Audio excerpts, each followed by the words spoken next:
Well, the theme of the symposium, focusing on one ocean, one future, it's really about the connection that we all have to the ocean. I mean, the ocean is fundamental for human health. Without a healthy ocean, we won't have enough food for our populations. There's communities who rely on the ocean for their livelihoods. And so this theme is about how we're all connected. And this is one of the areas where the regional seas conventions can be very helpful in terms of bringing together regions to show how, through collaboration across countries, we can make a connection of protecting the ocean while supporting people. So thinking about Mombasa, right? Thinking about context, the place, the time, but also the history, right? This location where we are now that was created by this whole relationship with the ocean. It's like a living example of how you can have all these diverse influences that come together and then build something that's very strong and resilient. The ocean shaping a city based on this connection, these connecting forces.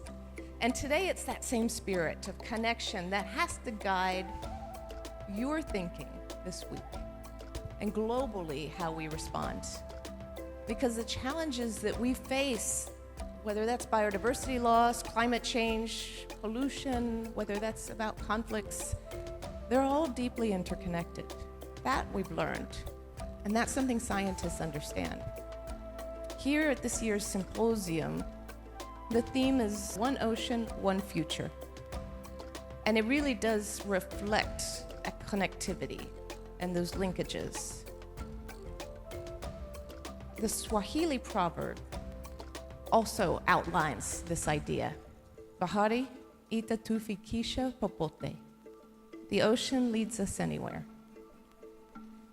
And if the ocean connects us and so much life on Earth, then as we think about our efforts to protect it, we have to use that same logic of connection.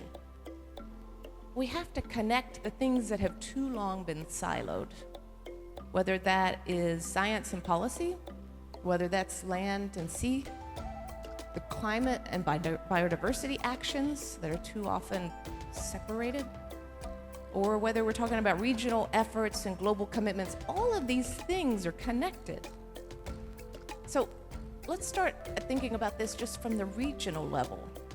The UNEP's Regional Seas programs were created just 2 years after UNEP itself was created in the 1970s, and it remains one of our most successful models of marine cooperation. Certainly the Nairobi Convention is one of the outstanding examples of this. The Nairobi Convention that was about 40 years ago established in this region, building protocols and platforms and partnerships that all link science, policy, and action. And so whether that is for integrated coastal zone management or whether it's marine and spatial planning, what makes this work is that alignment. The convention is not some parallel process. It's actually a delivery mechanism. And now, through the new strategic direction, the Regional Seas program actually supports countries to implement global commitments like the Global Biodiversity Framework, like the Paris Agreement, like the Sustainable Development Goals. And it does this in a way that actually reflects the region's realities, builds on the regional strengths, and responds to regional priorities.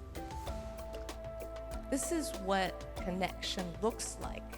It's taking global ambition and it's translating it into regional commitments to achieve national action. But even strong regional collaboration is not enough unless we actually connect the systems, all those systems that affect the ocean. And that, of course, starts here on land. Land-based pollution, whether it's nutrient runoff, agrochemicals, microplastics, they all continue to degrade marine ecosystems, including across this region. And the Nairobi Convention's work on sustainable land management, on coastal watershed planning, on integrated land-sea guidelines, all of this is helping to address this together with your support and your data. Because what happens on land determines how the sea will thrive.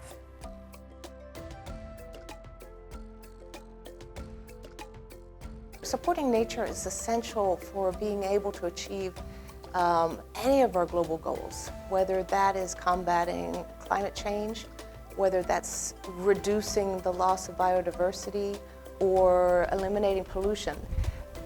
This is essential for bringing forward progress on all of these areas, because nature is fundamentally the basis of our resilience.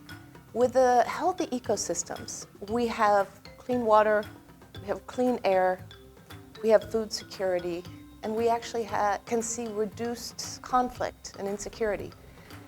We've seen that, for example, mangroves, natural mangroves, can have a fundamental impact on reducing flooding and stopping the damage and destruction from storms. And so this is a nature-based solution.